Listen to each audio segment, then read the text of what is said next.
ముకుంద ఒంటరిగా నిల్చొని మురారి గురించి ఆలోచిస్తూ ఉంటుంది. నా మనసులో మురారికి తప్ప ఆదర్శ్‌కి అస్సలు స్థానం అనేది కలగడం లేదు.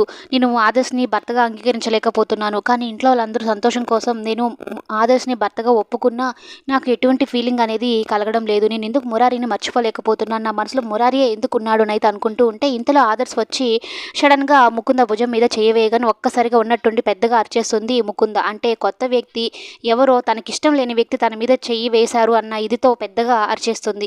ఆ అరుపుతో ఆదర్శ్ భయపడిపోతాడు. ఇంట్లో వాళ్ళందరూ కూడా బయటికి వచ్చేస్తారు. ఏమైంది? ఏమైంది? అని అంటూ ఉంటే ఆదర్శ్ ఏమీ చెప్పలేక మౌనంగా ఉండిపోతాడు. కానీ భవానీకి మాత్రం అర్థమైపోతుంది. ముకుందకి ఆదర్శ్ అంటే ఇష్టం లేదు. అందుకనే తను చెయ్యి వేయగానే ఇలా అరిచింది. ఇక ముకుంద చేసిన పనికి కృష్ణ, మురారి కూడా షాక్ అయిపోతారు. అసలు ఆదర్శ్‌కి ఏమీ అర్థం కాదు. ముకుంద ప్రవర్తన ఏంటి ఇలా ఉంది? నేను ఇంకా 15 రోజులు ముహూర్తం లేట్ అయింది కదా! దానికి కోపంగా ఉంది అనుకుంటే అసలు ముకుంద ప్రవర్తన ఏంటి? ముకుంద మారలేదా? మురారి, కృష్ణ నాకు అబద్ధం చెప్పి ఇక్కడికి తీసుకొని వచ్చారా? ఇలాంటి ముకుందతో నేను ఎలా ఉండాలి? అనైతే ఆలోచనలో పడిపోతాడు ఆదర్శ్.